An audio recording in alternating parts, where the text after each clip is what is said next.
네, 안녕하십니까. 스터즘의 최영쌤이고요. 자, 이번 시간에는 제가 말씀드릴 게 뭐냐면은, 얼마 전에 가천대학교 입시설명회를 다녀왔는데요.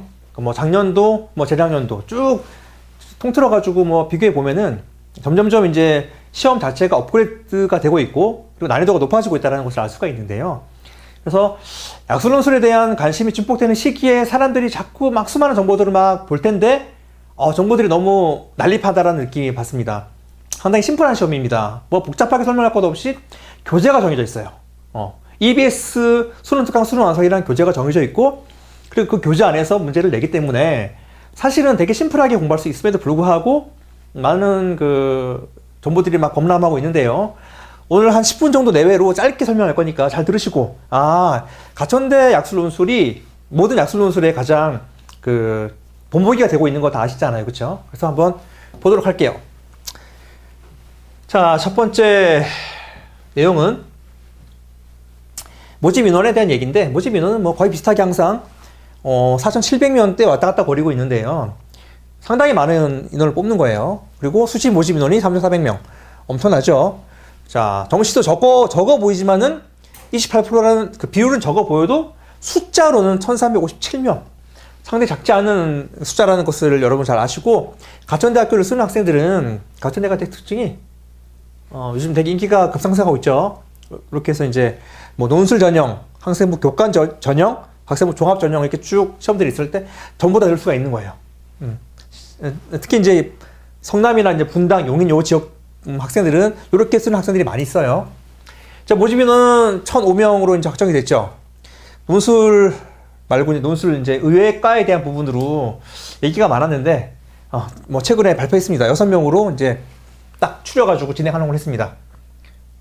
자, 이거는 뭐 논에 바뀌니까 지금 빼고요. 그래서 이렇게 학생들 많이 모집하고 있다라는 것에 내용들 다 아실 거고, 가천대 약술형 논술은 뭐 워낙 유명하기 때문에, 자, 장문의 글쓰기 요구되는 시험이 아니고, 특히 수학 같은 경우도 우리가 상세하게 기록하면 기록할수록 손해예요. 왜냐하면은 채점하시는 선생님들은 채점 기준표에 맞춰가지고 그 식이 있냐, 해당 식이 있냐 없냐만 보는 거지, 여러분들이 얼마나 많은 그 개념들을 활용해가지고 뭐 화려하게 기술했는지를 보는 게 아니기 때문에, 뭐 국어 같은 경우는 다 단답형이죠.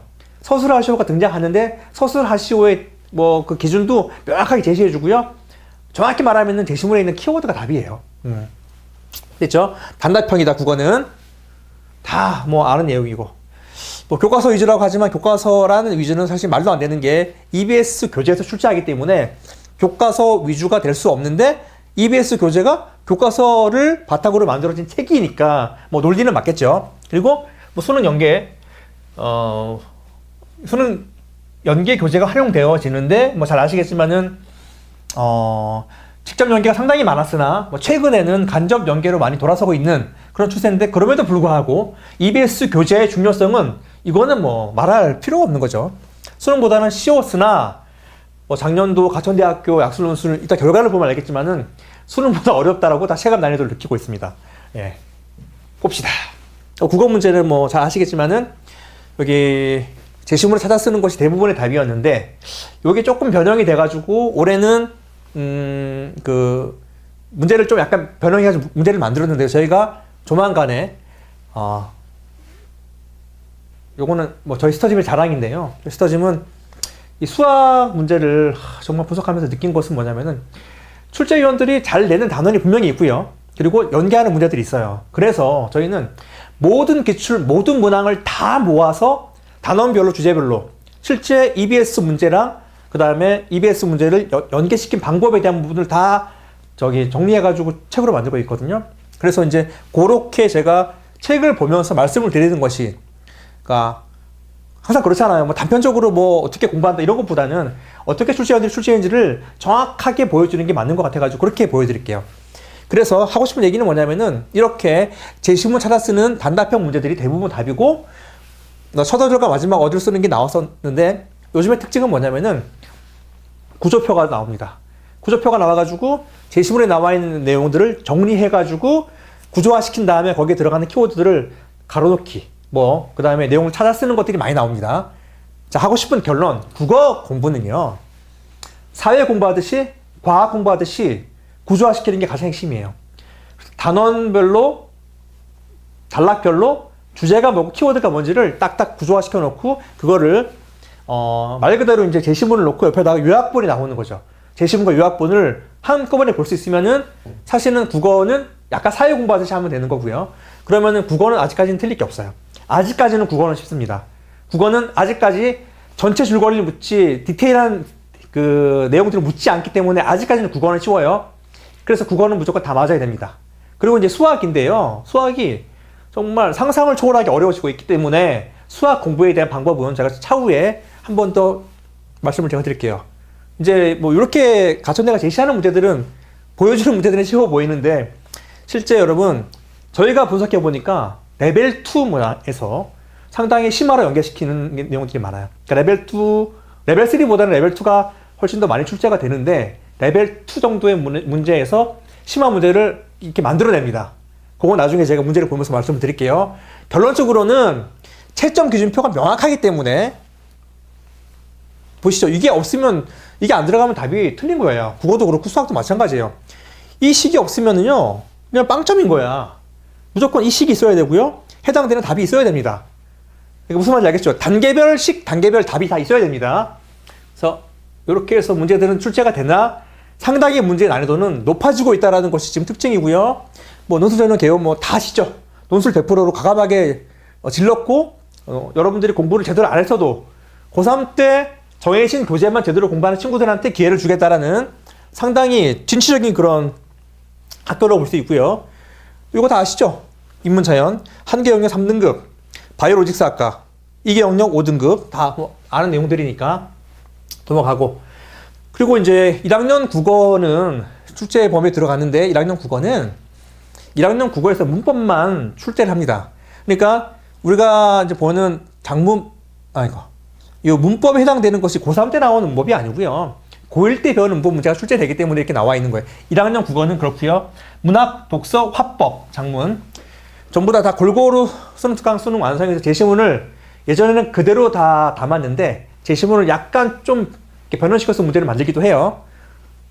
수학은 수원, 수투, EBS 나온 문제를 다 그대로 활용하는데 간접 연계가 들고 있어요. 자, 무슨 말이냐면은 그 전까지는 식과 숫자를 변형한 쌍둥이 문제들이 상당히 많이 출제가 됐는데 작년부터 갑자기 턴했어요. 그래서 앞으로 이 기조가 될 확률이 높아요. 그래서 뭐 다 알고 있는 국어 9문항, 수학 6문항이 인문계열, 자연계열은 국어 6문항, 수학 9문항. 80분이라는 시간 이게 여러분 가장 함정이에요. 이게 가장 큰 우리의 그 지금 장벽. 80분 안에 여러분 수학 문제 9문제가 전부 다 4점짜리 문항 생각해 보십시오. 한 문제당 최소 10분씩 걸리는 문제들을 80분 안에 풀어야 됩니다. 그러다 보니까 EBS 문제를 자유자재로 풀지 않는 친구들은 시험장에서 수능 풀듯이 하면 절대 합격할 수 없어요. 이해되시죠? 그래서 얼마나 많은 반복 수달이 필요한가에 대한 부분으로 여러분들이 감을 가지셔야 돼요. 자, 그 다음에 요거 이제 분포도인데 이거 잘 보셔야 돼요. 이게 2025년도, 작년도 논술 전형 등록자 분포도고 요게 재작년 분포도예요. 보시면 알겠지만은 자, 9개, 10개. 자, 최저 점수가 9.5점이었어요. 9.5점. 그리고 최고점이 14.8점. 정확히 말하면 14.8개를 맞은, 그러니까 다 맞은 사람은 없었어요. 지금까지 가천대학교는 약수논술뿐만 아니라 대입 적성고사에서 만점이 한 명도 안 나왔어요. 일부러 그렇게 문제를 만듭니다. 틀리라고 내는 문제들이 있어요. 분포를 보면은 12개, 13개 요 정도를 맞으면 이제 안전하게 붙었던 시험이고 인문계는 11개, 12개 여기 있으면 안전하게 붙었던 시험이고 잘 보시면 알겠지만은 여기 지금 1, 2, 3, 4, 5, 6, 7 해가지고 요거는 전부 다 등급이에요, 등급. 여기 이제 맞은 개수인데 5등급, 6등급 요 5등급 학생들이 상당히 많죠. 4등급, 5등급도 많이 있는데 5, 6등급도 많다라는 것이 특징이고 자, 봅시다. 작년에 내신 나이 빼버렸잖아요.